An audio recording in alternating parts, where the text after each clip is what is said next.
Hey guys, welcome back in this series of learning design patterns. We will start off first with the strategy design pattern, and also we will cover three important design principles that we should know and we should keep in our mind whenever we design any code solution.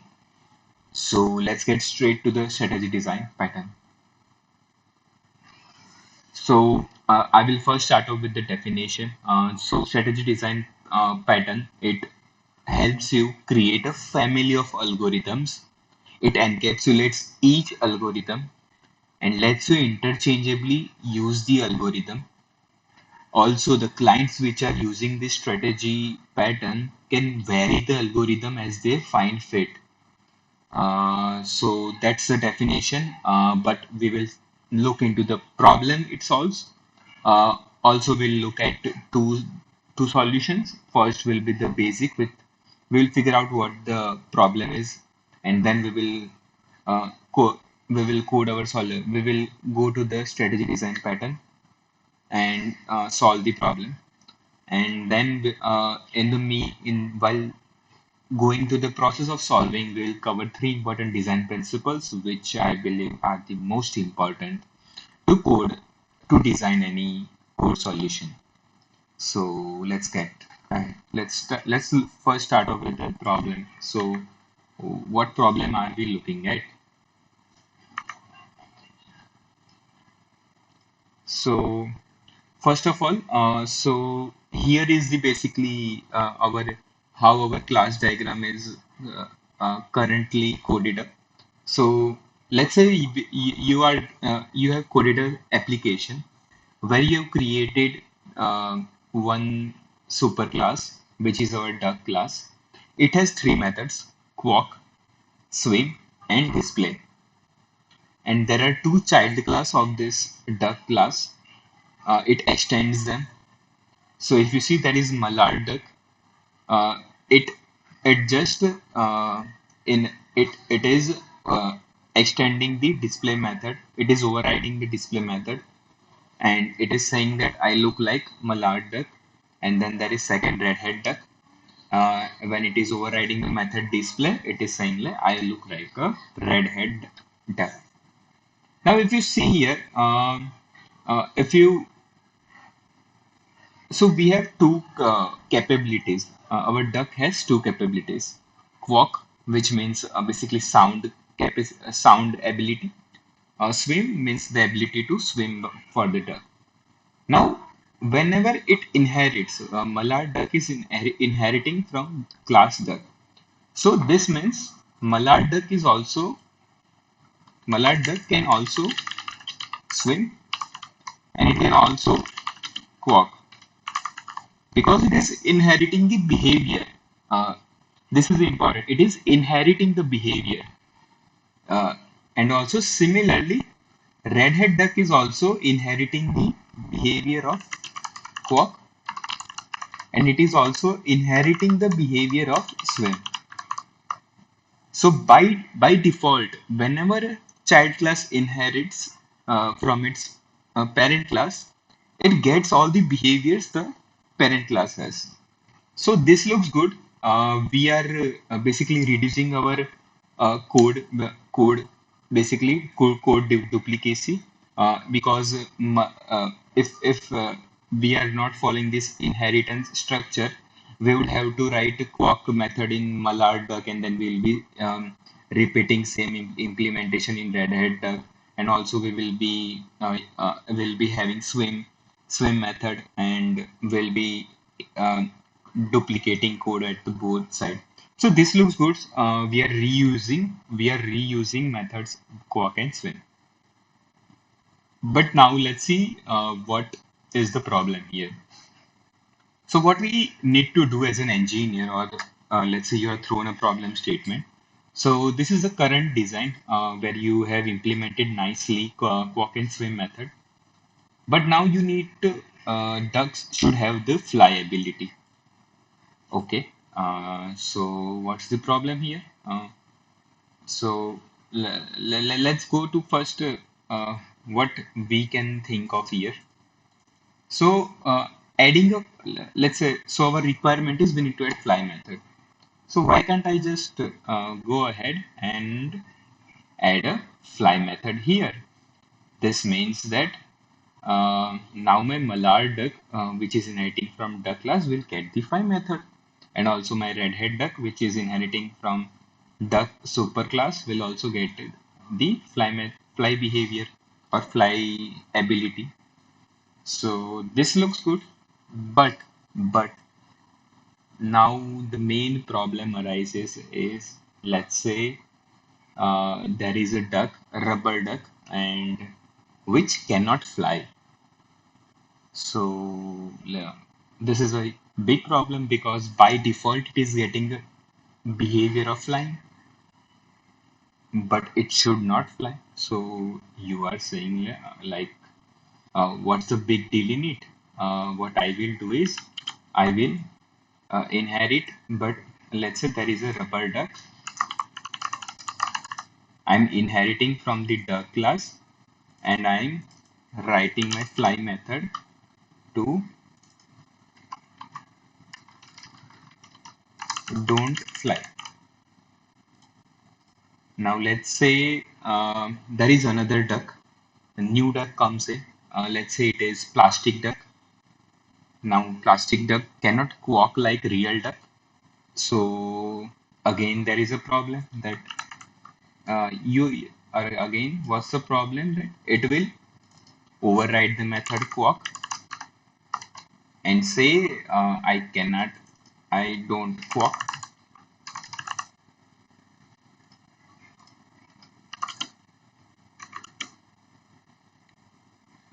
This is our plastic duck.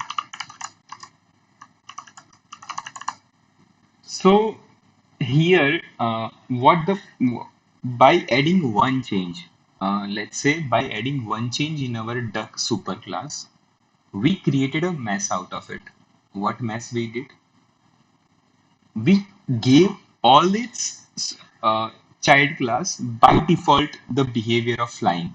But in real world scenario, you understand that not every duck will have the flying ability. Similarly, let's say my parent class has the ability to, let's say, uh, quack, but now my child class, let's say it's a plastic duck, and it cannot quack. So what you will do, you will override the method, and again, let's say there comes a plastic duck variant too, and it also it's a similar species, and it also cannot quack. Again we will have to rewrite our code. So you see the problem, it is we are basically code duplicacy, we are hitting the problem of code duplicacy. And now inheritance doesn't look like the best way to solve this problem. So what we did initially here is we gave the flying ability to all the ducks, which is insane, like uh, which is not really true in ideal world. So let's say as I discussed, we had a new duck, rubber duck who can't quack. Then we saw the problems there. We will have to override the method, and then let's say if another duck comes, we will have to write there also. So now we are using inheritance, right? From the parent class, we are inheriting its behaviors to subclasses. So it was good for reuse because we did not have to implement swim and quack in all in the initial solution, initial way our classes were designed. They were sufficient because we did not have to re-implement those methods in our child class. Not well for maintenance.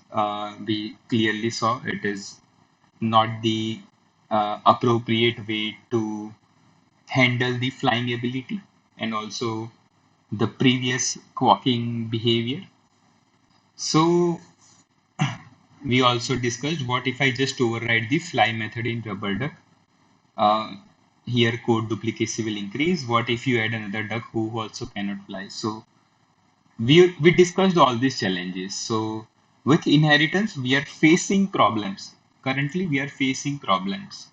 So what are the major problems we are looking at with inheritance? That first is code is duplicated across subclasses. Now, what this means is As we saw, if my duck does not have to fly, it will have to override the method and it will have to implement that I cannot fly.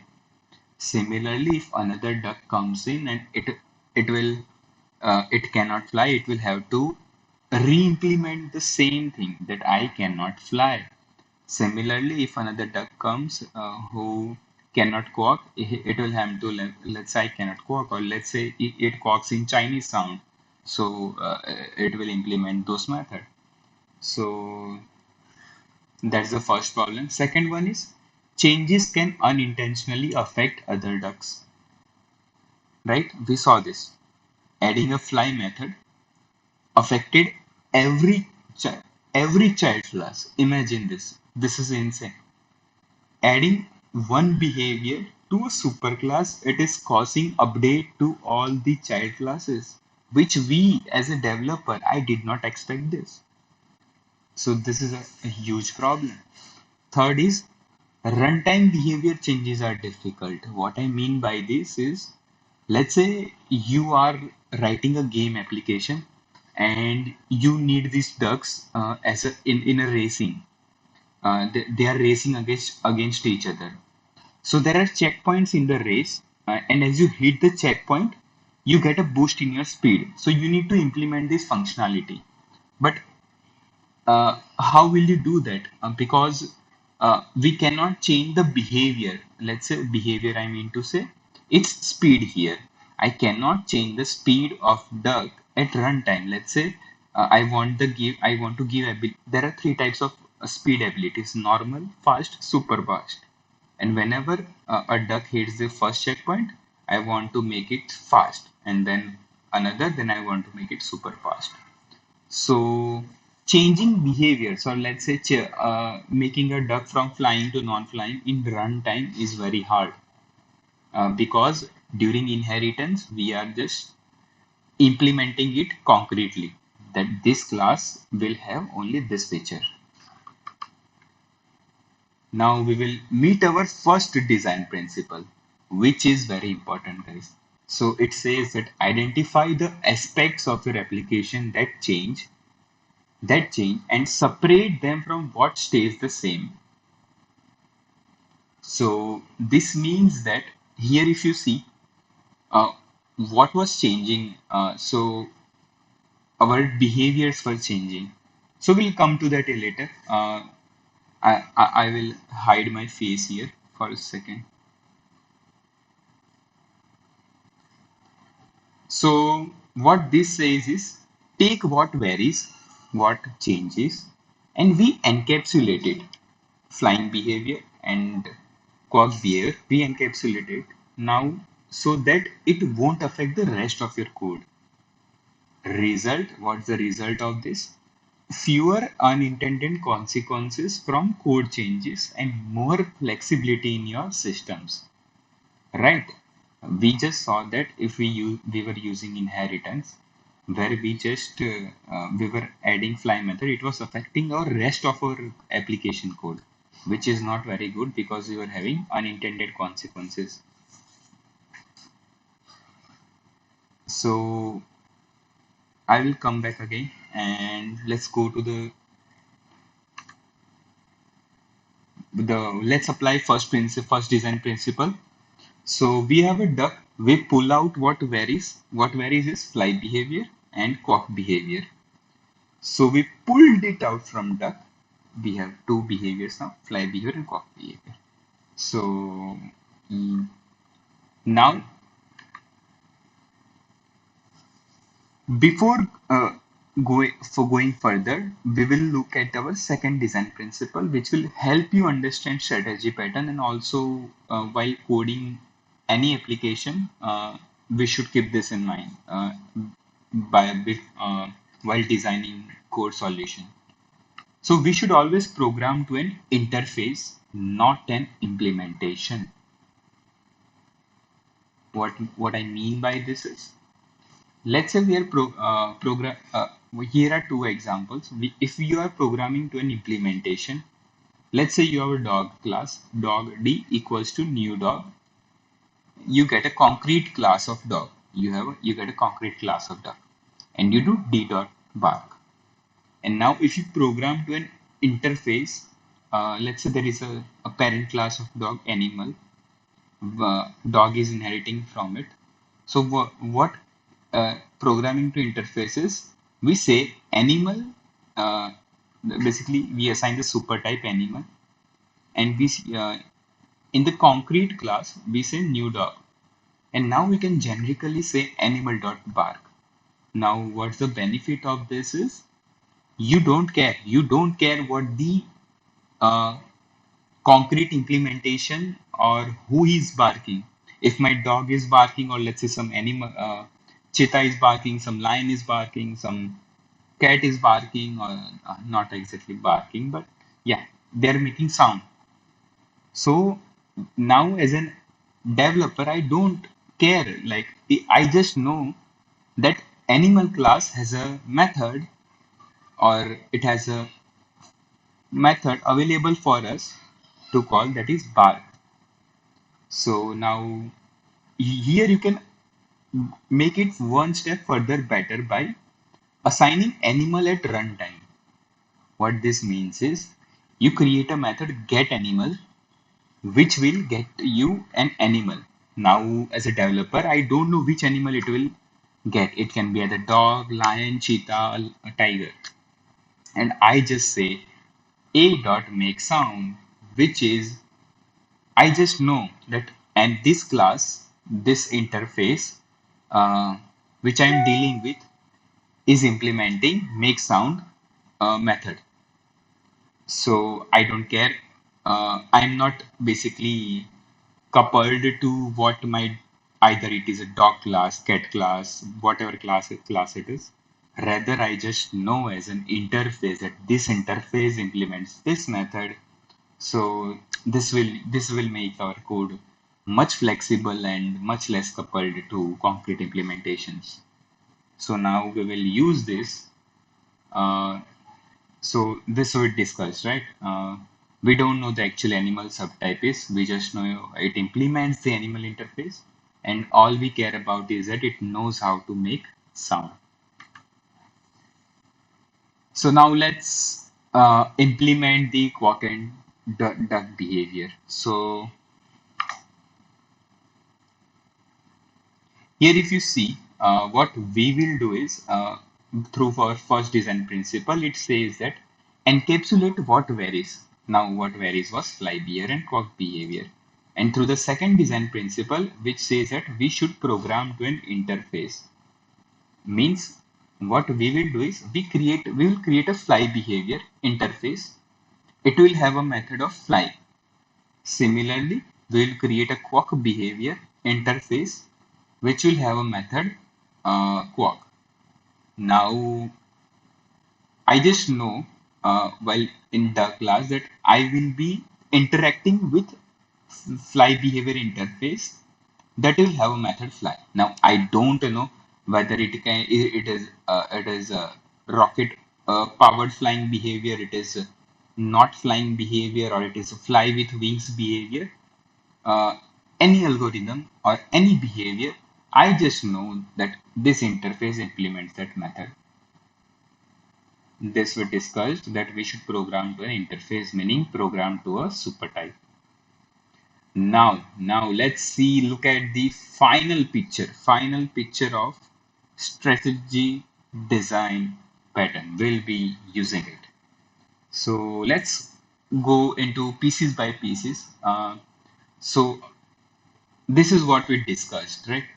We will have a fly behavior. It's an interface, which means it will provide no implementations of the method fly. It just has this method fly, which if you want to implement this interface, you will write the implementation for it.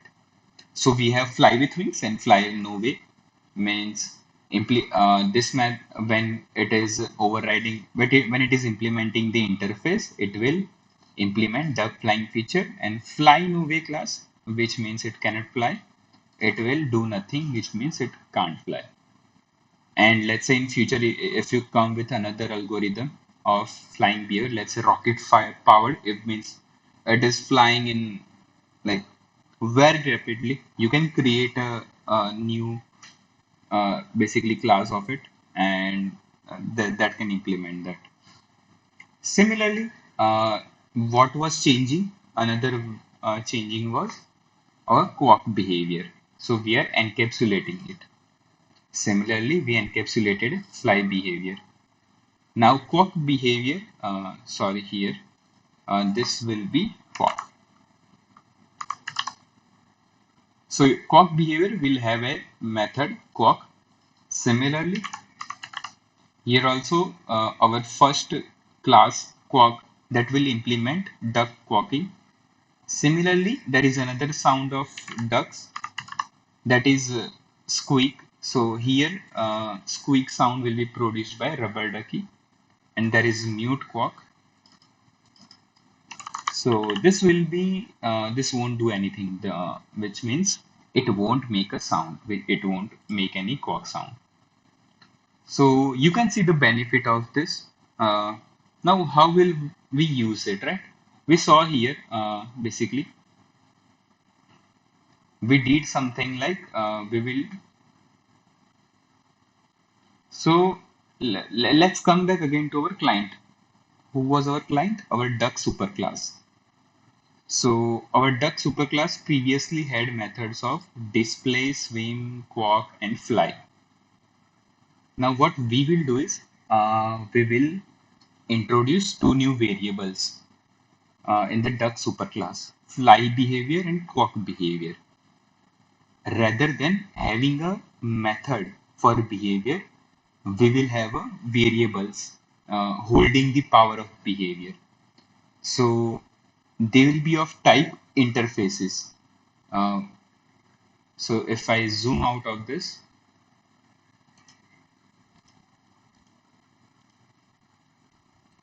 you are starting to see the picture, right? So our fly behavior uh, will will have will be so our variable named as fly behavior will be of type fly behavior, which means it implements a fly behavior interface, and quark behavior variable will hold the behavior for quark. So rather than having methods for a behavior, we shifted to variable naming. Now this will have its power. Just wait and watch here. So now let's say we had all the types of duck, right? Mallard duck, redhead duck, rubber duck. So now whenever, let's say, this mallard duck basically inherits from this duck superclass, it can assign that I want my fly behavior to be fly with wings. And it can specify that here it can say specify in its constructor that I want my quack behavior to be mute quack. I don't want to quack. Similarly, there is redhead duck, and when it inherits from the duck class in its constructor, when it first initializes, it can override this fly behavior variable which it is getting from superclass. It will override and say that my fly behavior is fly no way. My quack behavior is quack. So basically, now we are giving the powers to basically for implementing a specific behavior, a concrete behavior, rather than our superclass deciding it, we delegated it to our concrete classes. Yeah, right? We delegated them to concrete classes. And now in our superclass, we can create a method called as perform quack, which what it will do is in its implementation, it will do quack behavior. It will take a our variable quack behavior, and it will just access the method quack. It doesn't need to know that I am what my concrete type is, whether I am mute quack, I am a squeak, or I am a quack class. It just knows that this behavior implements quack, and we are just taking benefit of it. Similarly, perform fly. This can just do fly behavior dot fly. So and now what the main benefit here is, we can assign two more methods. set fly behavior and set quack behavior. What this means is in real time, whenever let's say you are initializing a red head duck or you are using a red head duck and you want to let's say our client in your code application after some basically processing you want to say that now our red head duck can fly, so you can just call the method redhead duck dot set fly behavior to fly, basically fly class, and it will be able to fly. We are now not bounded to concrete implementation, which we faced in inheritance. When you give basically use methods for behavior, you are basically concretely typing in your implementations. But here, when you assign variables to an interface, you can dynamically switch. You can at one time you can be in your class in your editor. In your class, you might be implementing quack behavior, and at some point you might be implementing squeak behavior. So you are interchangeably changing the algorithm. Here, basically, behavior means you can assume it as basically, or you can interpret as algorithm. So behavior and algorithm are the same thing. Fly algorithm, there are multiple ways to fly. Similarly, quack algorithm, there are multiple ways to quack. So that's it. And if we look at this relationship, what we have here is we are using composition rather than inheritance. We are using composition. Why composition? Because in our client application, that is our duck class, we are depending on the fly behavior class and the quack behavior interface. So this is basically has a relationship. This is also a has a relationship. What I mean by is there are generally two types of relationship when you're dealing with class diagrams. There is a relationship and there is a has a relationship. So here, when you are inheriting, it is a relationship. That is, my mallard duck is a duck.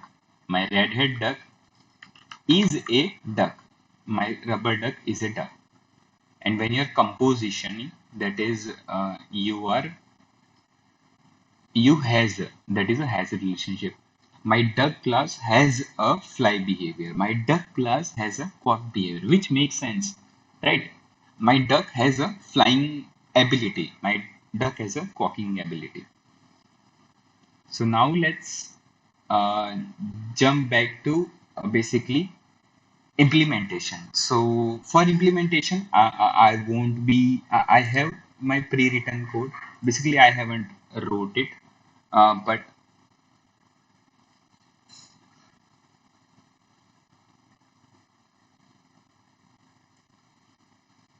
this is from the Head First Design Patterns book. So this example was taken from it. Now we will look at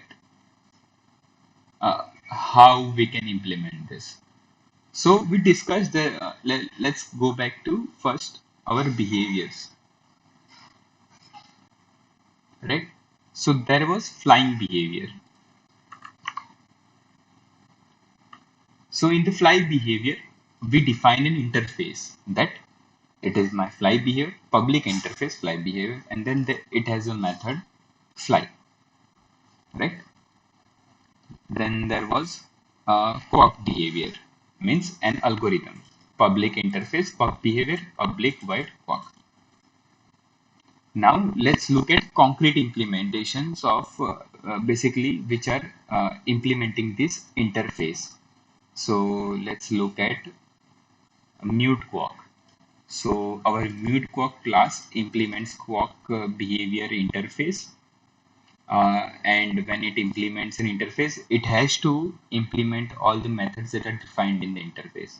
So it implements quack method and says, as it is a quack, it will just be a silence one.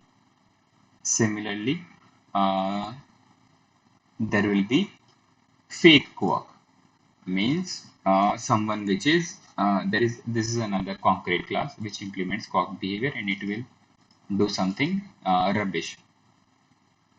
And if you look at the concrete fly behavior classes, fly with wing classes implements fly behavior, and basically has to implement fly method. So it will say I am flying. Now we will see the real power of this our application.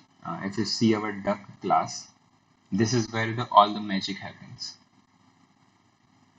So we have an abstract class duck. We have two variables as we discussed, fly behavior and quark behavior, and we have this method of setting the behavior at runtime, as we discussed, which means at runtime you can change your behavior, change your algorithm. Now I to not fly, now I want to fly, now I want to walk, now I don't want this class to walk or this object to walk. So I can do that. I can just assign a new class here for new concrete class of flying behavior, and I can just set it. Uh, Display method is abstract, means the class which is inheriting from this abstract class, will have to implement this display method because all ducks don't look same, so they will have to implement their own version. Now this is the superpower. Perform fly. It just calls the interface. It just calls the interface that dot fly. It doesn't need to know I'm a fly with wings or fly with no wings or I'm a rocket powered flyer.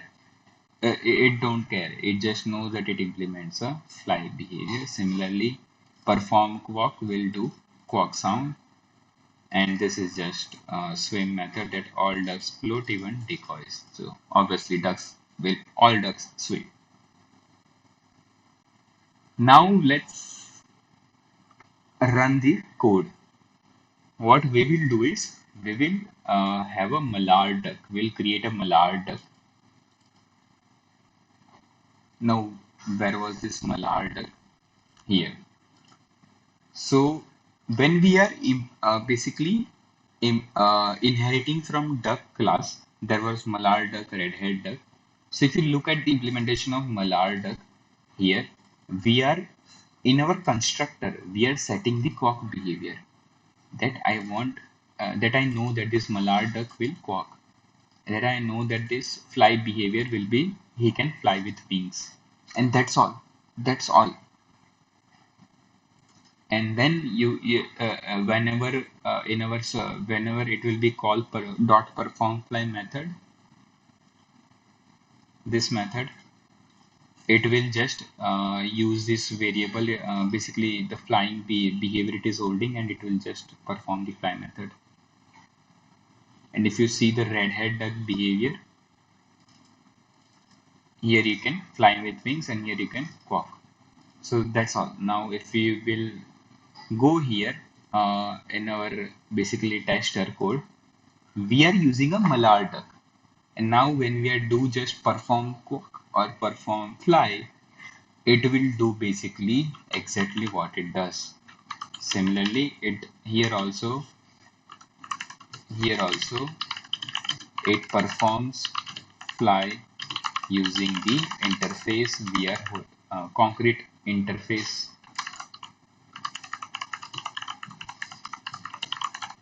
method fly.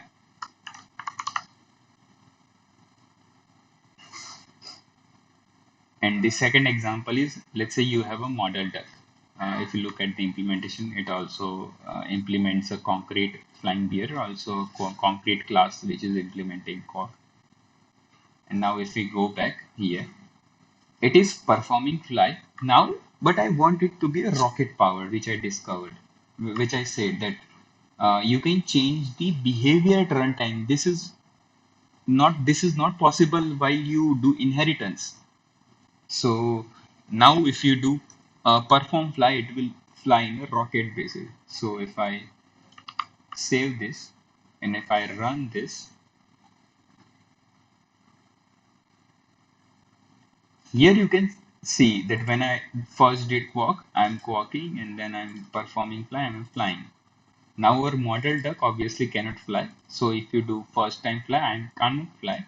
But when we change its behavior, it flies like a rocket. So yeah, uh, this is the basic implementation. Code wise, it is not that hard. Basically, we are just holding the reference of the interfaces.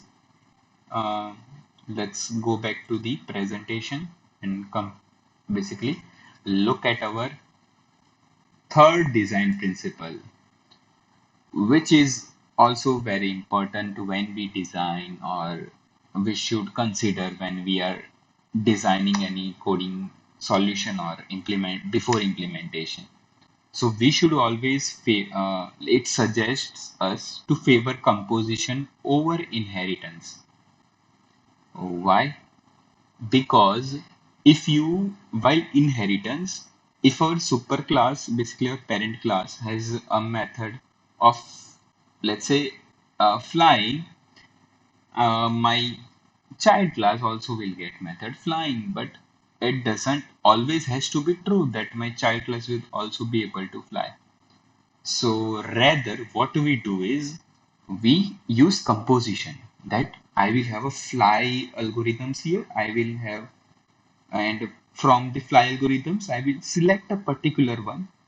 And after selecting, I will use that in my client application, or let's say in my uh, basically class, and I will just hold that reference and I will be implementing that interface. So using this, it lets you change behavior at runtime, right? We are changing the behavior at runtime. So that's the superpower of using composition, and why this design principle is very important. So that's all, guys. Now we will once again look at the definition of strategy pattern, and hopefully you are able to now understand it. Let's read it. The strategy pattern defines a family of algorithms. In our case, algorithms were quacking behavior, and then there was flying behavior. So we defined a family of algorithms, quacking family algorithms, and then flying algorithms. It encapsulates each one. We encapsulated them. We encapsulated flying behavior. We encapsulated quacking behavior, and it makes them interchangeable, right? We can change them at runtime. That I now I want to fly. Now I don't want to fly, or you can do anything with it. And strategy lets the algorithm vary independently from clients that use it, right? So here you can also reuse these classes, right? Because now my flying behavior is not coupled with duck. Basically, if my other client also wants to basically use this class, it is free to use it, and it can select any particular algorithm. So yeah, I hope you all like the video. If you like the video, please do share with your friends, and don't forget to click on like, and I will be coming up with the next design pattern very soon. So see you all there, and drop a comment of any feedback or and any improvements I can make. So yeah, have a great day.